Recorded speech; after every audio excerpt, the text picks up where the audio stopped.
Assalamualaikum warahmatullahi wabarakatuh.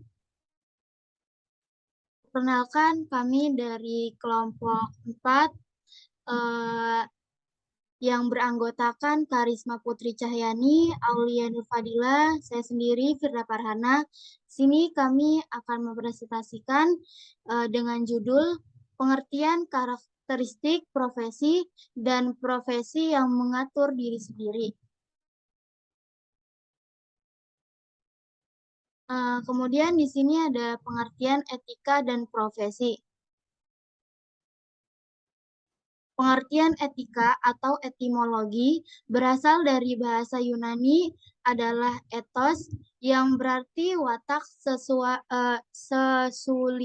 kesusilaan atau adat kebiasaan sebagai suatu subjek ketika berkaitan dengan konsep yang dimiliki individu ataupun kelompok untuk menilai apakah tindakan yang telah dikerjakan salah atau benar, buruk atau baik. Ketika etika adalah refleksi dari apa yang disebut dengan self-control. Karena segala sesuatunya dibuat dan diterapkan dari dan untuk kepentingan orang atau kelompok profesi itu sendiri. Kemudian di sini ada profesi. Profesi merupakan kelompok lapangan kerja khusus melaksanakan kegiatan yang memerlukan keterampilan dan keahlian guna memenuhi kebutuhan rumitnya manusia. Pemakaian dengan cara benar, keterampilan dan keahlian hanya dicapai dengan penggunaan pengetahuan dalam lingkup yang luas mencakup sifat manusia, sejarah, lingkungan hidup, serta disiplin etika yang dikembangkan dan diterapkan di kelompok seorang profesi tersebut. Nah, kemudian di sini ada pengertian profesi dan profesional menurut De Giogre. Profesi adalah pekerjaan yang dilakukan sebagai kegiatan pokok atau penghasilan nafkah hidup dan yang mengandalkan suatu keahlian. Kemudian ada profesional adalah orang yang mempunyai profesi atau pekerjaan purna waktu dan hidup dari pekerjaan itu dengan mengandalkan suatu keahlian yang tinggi. Kemudian ada beberapa perbedaan pekerjaan atau profesi dan profesional. Profesi mengandalkan suatu keterampilan atau keahlian khusus dilaksanakan sebagai suatu pekerjaan atau kegiatan utama. Kemudian ada dilaksanaan sebagai sumber utama nafkah hidup dilaksanakan dengan keterlibatan pribadi yang mendalam. Kemudian di sini beberapa perbedaan profesi dan profesional, yaitu profesi mengandalkan suatu keterampilan atau keahlian khusus, yang B dilaksanakan sebagai suatu pekerjaan atau kegiatan utama. Yang C dilaksanakan sebagai sumber utama nafkah hidup, dilaksanakan dengan keterlibatan pribadi yang mendalam. Profesional yang A, orang yang tahu akan keahlian dan keterampilannya. Yang B, meluangkan seluruh waktunya untuk pekerjaan atau kegiatan itu. Yang C, bangga akan pekerjaannya. Selanjutnya akan dijelaskan oleh Aulia Nur Fadilah. Baik, selanjutnya ada ciri-ciri profesi. Yang pertama itu adanya pengetahuan khusus, yang mana biasanya keahlian dan keterampilan ini itu dimiliki berkat pendidikan, pelatihan, dan juga pengalaman yang bertahun-tahun. Lalu yang kedua adanya kaidah dan standar moral yang sangat tinggi, di mana hal ini biasanya setiap pelaku profesi mendasarkan kegiatannya pada kode etik profesi. Lalu yang ketiga, mengabdi pada kepentingan masyarakat. Artinya, setiap pelaksanaan profesi harus meletakkan kepentingan pribadi di bawah kepentingan masyarakat. Yang keempat, ada izin khusus untuk menjalankan suatu profesi, yaitu setiap profesi akan selalu berkaitan dengan kepentingan masyarakat. di mana nilai-nilai kemanusiaan berupa keselamatan, keamanan, kelangsungan hidup, dan sebagainya. Maka untuk menjalankan suatu profesi harus terlebih dahulu ada izin khusus. Lalu yang kelima, kaum profesional menjadi kaum dari suatu profesi, di mana dengan melihat ciri-ciri profesi di atas dapat disimpulkan bahwa kaum profesi adalah orang-orang yang memiliki tolak ukur perilaku yang berada di atas rata-rata.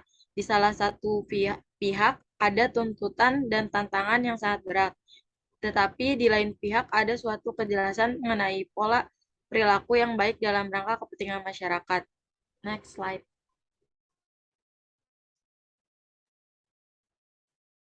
Lalu ada prinsip-prinsip etika profesi. Yang pertama itu tanggung jawab. Tanggung jawab terhadap pelaksanaan pekerjaan itu dan terhadap hasilnya. Lalu tanggung jawab terhadap dampak dari profesi itu untuk kehidupan orang lain atau masyarakat pada umumnya. Yang kedua ada keadilan. Prinsip ini menuntut kita untuk memberikan kepada siapa saja apa yang menjadi haknya. Yang ketiga ada otonomi. Prinsip ini menuntut agar setiap kaum profesional memiliki dan diberi kebebasan dalam menjalankan profesinya. Next slide, Firda. Lalu di sini ada syarat-syarat suatu profesi. Yang pertama itu melibatkan kegiatan intelektual, yang kedua menggeluti suatu batang tubuh ilmu yang khusus, yang ketiga memerlukan persiapan profesional, yang keempat memerlukan latihan, yang kelima menjanjikan karir hidup, yang keenam mementingkan layanan, yang ketujuh mempunyai organisasi profesional, dan yang terakhir itu menentukan baku standarnya. Next. Lalu di sini ada karakteristik profesi. Yang pertama itu ada keterampilan yang berdasar pada pengetahuan teoretis, di mana profesional diasumsikan mempunyai pengetahuan teoretis yang ekstensif dan memiliki keterampilan yang berdasar pada pengetahuan tersebut dan bisa diterapkan dalam praktik. Lalu yang kedua, asosiasi profesional, di mana profesi biasanya memiliki badan yang diorganisasi oleh para anggotanya, yang dimaksudkan untuk meningkatkan status para anggotanya. Organisasi profesi tersebut biasanya memiliki persyaratan khusus untuk menjadi anggotanya. Yang ketiga ada pendidikan yang ekstensif. Profesi yang prestisius biasanya memerlukan pendidikan yang lama dalam jenjang pendidikan tinggi. Lalu yang keempat ada uji kompetensi, yang mana sebelum memasuki organisasi profesional biasanya ada persyaratan untuk lulus dari suatu tes yang menguji terutama pengetahuan teoretis. Lalu yang kelima, pelatihan institusional, di mana selain ujian juga biasanya dipersyaratkan untuk mengikuti pelatihan institusional, di mana calon profesional mendapatkan pengalaman praktis sebelum menjadi anggota penuh organisasi. Peningkatan keterampilan melalui pengembangan profesional juga dipersyaratkan. Lalu ada lisensi. Lisensi profesi menetapkan syarat pendaftaran dan proses sertifikasi sehingga hanya mereka yang memiliki lisensi bisa dianggap bisa dipercaya. Next. Lalu lanjutannya ada otonomi kerja. Otonomi kerja itu profesional cenderung mengendalikan kerja dan pengetahuan teoretis mereka agar terhindar adanya intervensi dari luar. Lalu ada kode etik, di mana organisasi profesi biasanya memiliki kode etik bagi para anggotanya dan prosedur pendisiplinan bagi mereka yang melanggar aturan. Lalu mengatur diri organisasi profesi harus bisa mengatur organisasi sendiri tanpa campur tangan pemerintah. Profesional diatur oleh mereka yang lebih senior, praktisi yang dihormati, atau mereka yang berkualifikasi paling tinggi. Lalu ada layanan publik dan altruisme. Diperolehnya penghasilan dari kerja profesinya dapat dipertahankan selama berkaitan dengan kebutuhan publik, seperti layanan dokter berkontribusi terhadap kesehatan masyarakat. Lalu ada status dan imbalan yang tinggi. yang mana profesi yang paling sukses akan meraih status yang tinggi, prestisi, dan imbalan yang layak bagi para anggotanya. Hal tersebut bisa dianggap sebagai pengakuan terhadap pelayanan yang mereka berikan bagi masyarakat. Selanjutnya saya kembalikan pada moderator. Selanjutnya di sini ada perbedaan profesi, profesional, dan profesionalisme yang akan dijelaskan oleh Karisma. Ya, baik, terima kasih moderator. Selanjutnya saya akan membahas mengenai perbedaan antara profesional dan profesionalisme. Untuk profesi dan profesional itu tadi sudah dijelaskan oleh Firda Farhana di bagian awal. Selanjutnya saya langsung saja membahas mengenai apa itu profesionalisme. Mungkin bisa langsung ke slide selanjutnya.